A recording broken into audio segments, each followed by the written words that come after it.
Conto A Vigília de Arkham, escrito por Hugo Bustilho, narrado por Ana Paula Bustilho. Capítulo 3. A Cidade que Sussurra.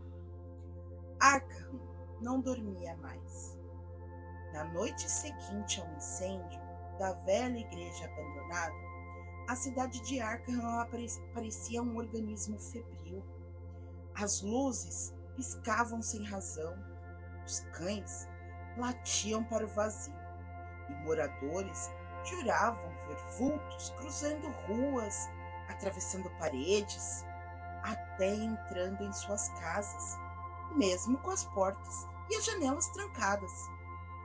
No asilo de Arkham, 7 pacientes enlouqueceram ao mesmo tempo. Todos repetiam a mesma frase, entre espasmos. Ele está aqui. Ele é muitos. Ele é você. As autoridades chamaram de histeria coletiva, mas os 6 sabiam. O véu de Leng não fora destruído, apenas adiado. Mais tarde, naquela mesma noite, antes que a cidade despertasse do caos do dia seguinte, os 6 se reuniram na cafeteria do Eric, um local discreto, entre a livraria dos húngaros e uma loja de relógios fechada há décadas. Eric Morgado os recebeu com os olhos fundos e fala contida. Sabia mais do que dizia, como sempre, que o que encontraram debaixo da igreja não era um templo, era um espelho, um reflexo invertido de algo que ainda está por vir. Sem esperar perguntas, colocou sobre a mesa 2 volumes embrulhados em tecido escuro, com aspecto de pele não humana. Um era um exemplar desgastado do livro de Abel, com anotações em francês, grego e algo que se parecia com um árabe degenerado. O outro, um manuscrito grosso, encadernado, com couro ressecado e carimbado com o selo da Universidade de Oxford. Esse veio da Inglaterra. Não deveria estar aqui, mas está. Foi escrito por alguém que sobreviveu ao mesmo culto, um tal professor Kane, ou pelo menos o que sobrou dele. Ele serviu café a todos, forte, quase amargo demais, e sentou-se por um momento. Mas a conversa morreu ali. Não era a hora, ainda não. Doc encarava o chão. Carlos repassava os nomes em silêncio. Ana Paula mexia no café sem bebê-lo, e todos sentiam como uma corrente subterrânea que algo os observava pelas vitrines embaçadas. Lá fora, a cidade de Arkham apenas sussurrava. Horas antes do amanhecer, enquanto o resto da cidade oscilava entre pesadelos e murmúrios insones, Carlos folheava o manuscrito de Oxford sobre a fraca luz de uma lanterna. As páginas frágeis, cheirando a poeira e velas antigas, traziam relatos entrelaçados de delírio e profecia. Uma cidade sem nome, onde as ruas giravam em espirais vivas, rearranjando-se à noite como uma criatura que sonha. As descrições falavam de um alinhamento arquitetônico que surgia sem obras nem engenheiros, como se o próprio solo moldasse a cidade, de acordo com uma geometria imposta de fora do mundo. As instituições da cidade, escolas, tribunais, asilos, universidades, eram descritas como ninhos ocupadas por figuras públicas que, lentamente deixavam de ser pessoas e se tornavam condutos, vasos de carne para ideias que não pertenciam a este lado do véu. Arkham parecia apenas uma vez. Uma nota marginal à mão, meio apagada pelo tempo. Ela já está em construção. Carlos sentiu um arrepio, não de medo, mas de reconhecimento. Enquanto isso, do outro lado da sala, Thaís estudava um trecho especialmente perturbador do livro de Abel.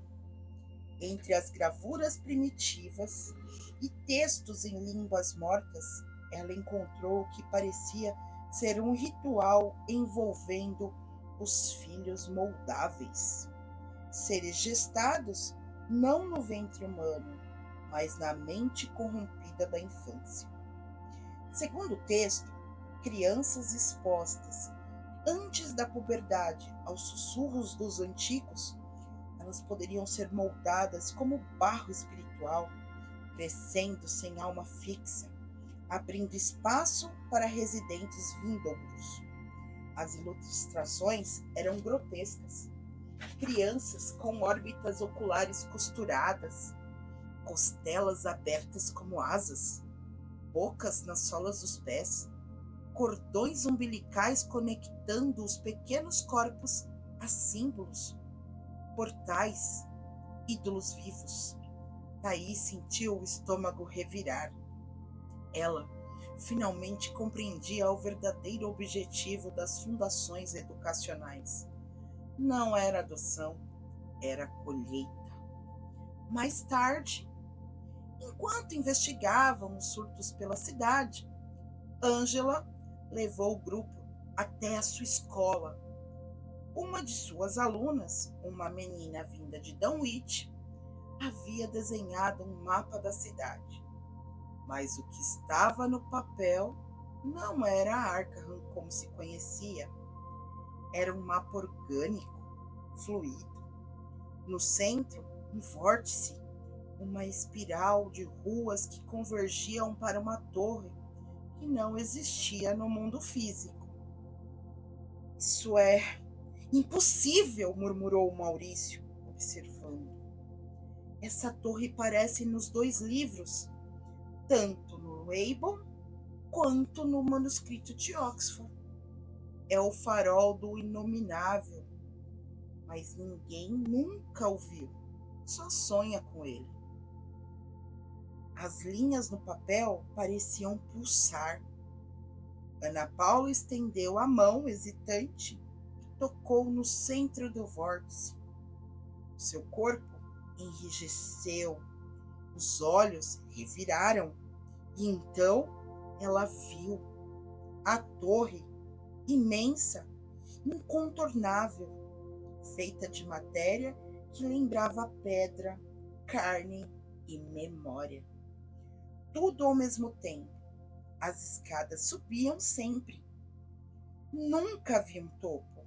Janelas voltadas para dentro, de onde olhos a observavam.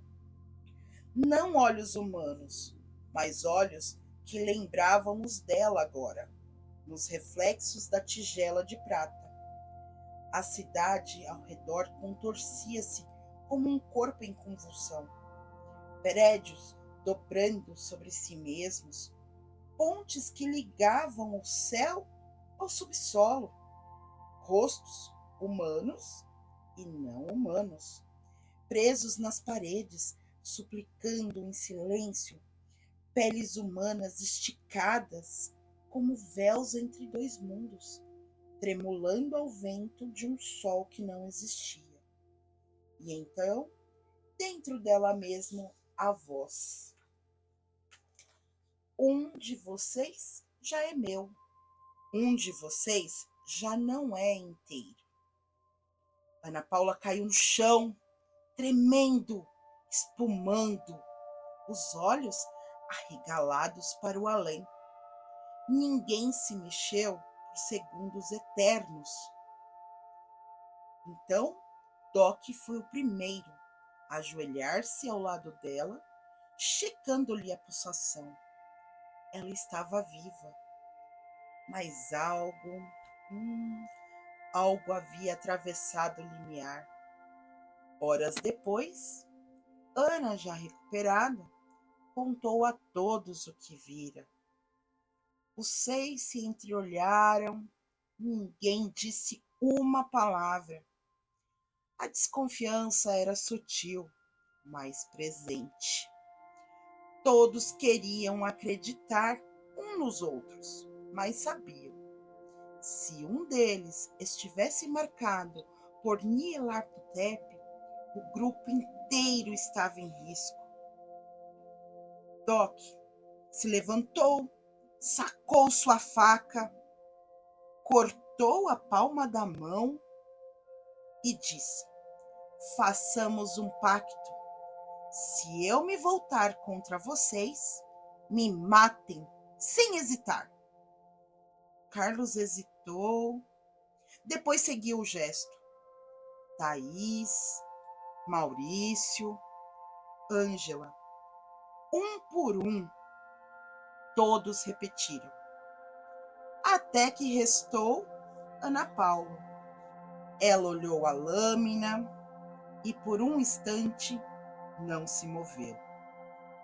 Naquela noite, Arkham parecia conter o fôlego, o ar denso, as vozes mais nítidas, e nas calçadas os mendigos gritavam aos céus: a torre está acordando!